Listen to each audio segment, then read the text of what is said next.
constitutionnel a été officiellement saisi ce lundi par des députés de l'opposition qui contestent la réintégration d'Ousmane Sonko à l'Assemblée nationale.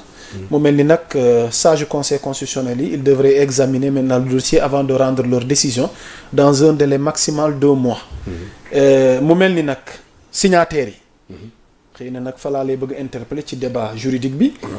les signataires maanaam ñoom nee nañ mënuñu accepter que ni Ousmane Sonko nu réintégrer ko parce que selon les signataires de la saisine l'acceptation des fonctions de premier ministre équivaut à une renonciation au mandat parlementaire. Ils considèrent dès lors que sa réintégration à l'Assemblée nationale suivie de son élection à la présidence de l'institution le 26 mai 2026 constitue une entorse aux règles constitutionnelles ainsi qu'au principe de séparation des pouvoirs. Qu'en pensez-vous, Maître Babacar Ndiaye? C'est ça. Bon, man je pense que c'est des arguments tirés des cheveux en réalité ah ñoom seen bopp ñoo njëkk a weddi seen bopp ah soo xoolee seen première conférence bi ñu def bi là notre consoeur là Aïssata Tall Sall avait dit qu'effectivement le conseil n'était même pas compétent d'abord te foofu laay ñëw sur la compétence du conseil constitutionnel parce que la compétence du conseil constitutionnel est déterminée par l'article 92 de la constitution qui dit que le conseil constitutionnel est compétent ou bien le conseil constitutionnel est saisi pour vérifier la conformité de la Constitution aux lois ordinaires, aux lois organiques et aux engagements internationaux. loolu mooy la compétence du Conseil. Donc le Conseil constitutionnel, sa mission c'est de protéger la constitutionnalité des lois. loolu mooy loolu Conseil constitutionnel.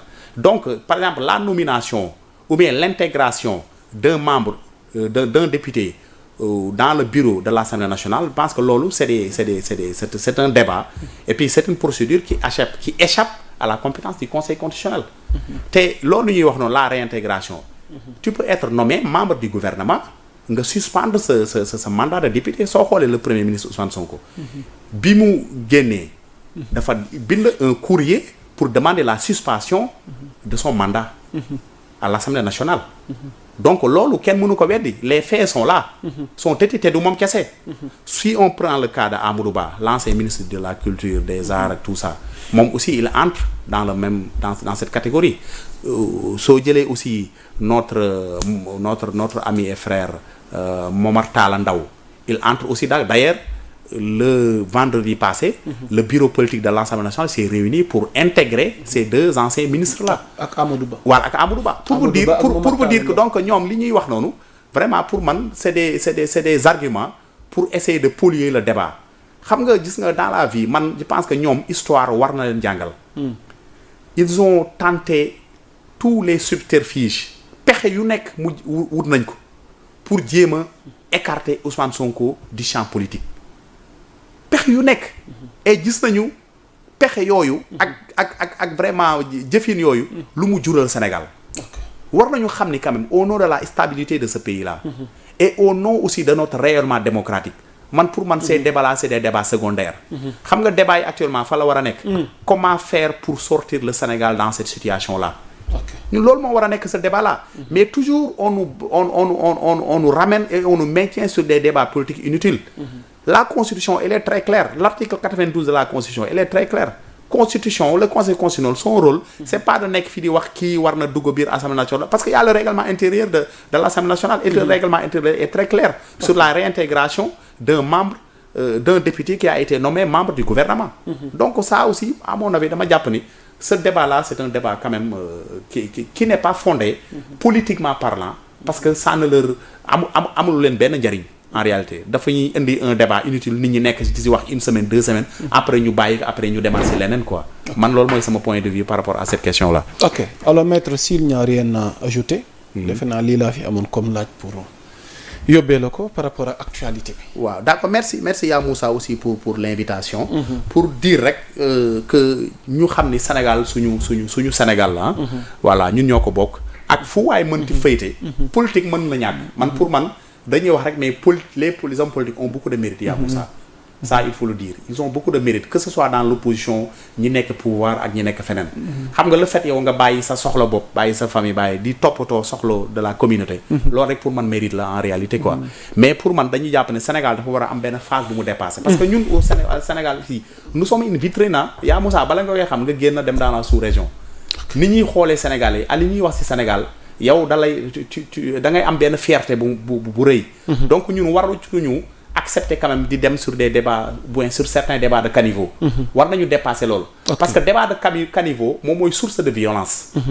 politique à chaque fois violence su amee rek ci débat la commencé moo tax pour man am na yenn débat de caniveau yoo xam ne war nañ ko éviter ñu teg ko fële parce que ça ne nous honore pas et puis amalul Sénégal benn njëriñ li amal njëriñ Sénégal mooy ñu nekk ci yitte askan wi liggéey ci après wax dëgg yàlla élection su jotee nag Sénégalais ñoom ñooy choisir.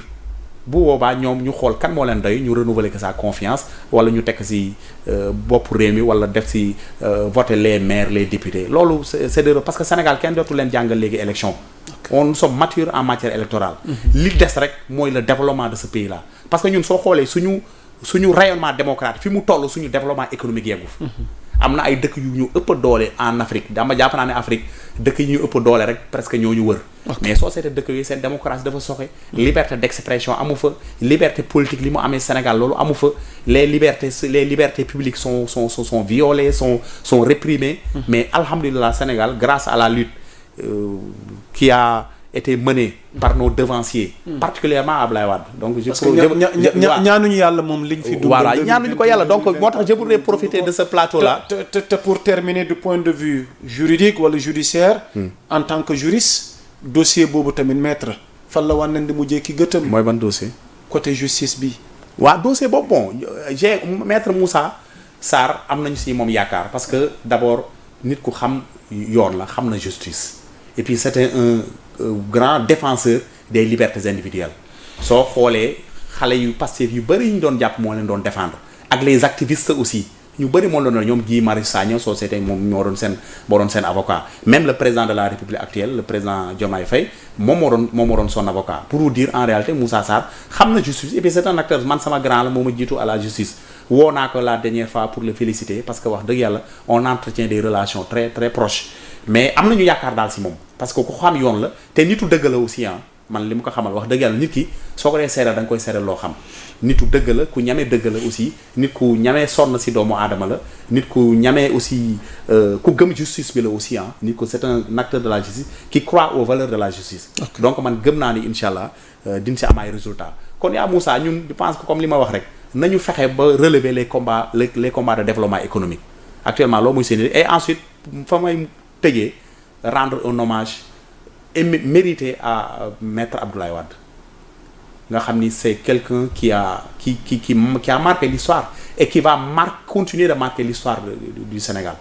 Si on parle de démocratie au Sénégal c'est grâce à Abdoulaye Wade si c'était Abdoulaye Wade imagine-toi Abdoulaye Wade amul woon mais bu boobaa peut-être on serait peut-être comme le Cameroun wala d'autres pays africains est-ce que vous comprenez d'autres pays africains yaa nga xam ne da nga fiy toog ba doyal jóg fii bàyyi fa sa doom mais Abdoulaye Wade moo mënee ce combat là au péril de sa vie mu jaral ko lu ne kooku je pense que il mérite quand même tous les hommages c'est vrai que gouvernance am y avait des dérives il faut le dire mais li gën a am solo li histoire di retenir mooy c'est le père de la démocratie sénégalaise te loolu wax dëgg yàlla suñu demee ba Sénégal ñu naw ñu les pays européens naw ñu les pays africains naw ñu les pays asiatiques naw ñu Wade a joué une contribution essentielle vraiment pour ce rayonnement pour ce rayonnement de la vitrine démocratique sénégalaise. Macha Allah. Voilà, merci beaucoup. di ko jaajëfal moom. et di ko ñaanal. aussi yàlla gën koo wéral may. allahumma amiin yal na yàlla yokk fanam. amiin amiin wéral ko ak mboolem ñi ñuy seetaan sur Sénégal 7 l'actualité à temps réel. di ko jaajëfal maître Babacar Ndiaye ndax saa buñ ko soxla mu ñëw wuy suñu ngir ñu waxtaane tolluwaay réew mi loolu mun ñu ko ñàkk bañ a seddal di jaajëfal Ismaïla mi ñu nekkaloon ci xarale gi yéen ñi ñu doon seetaan ci réew bi ak biti réew di leen wax ni amoon nañ mbégte amal jotaay waxtaan wi rendez-vous d'actualité c'était Maître Babacar Ndiaye yàlla dogal moom moo nekk le directeur général de la société nationale de recouvrement nekk responsable politique parti Pastef d'ici là mbokk yi portez-vous bien l'actualité état continue sur Sénégal 7 jaa ngeen jëf mbokk yi wasalaam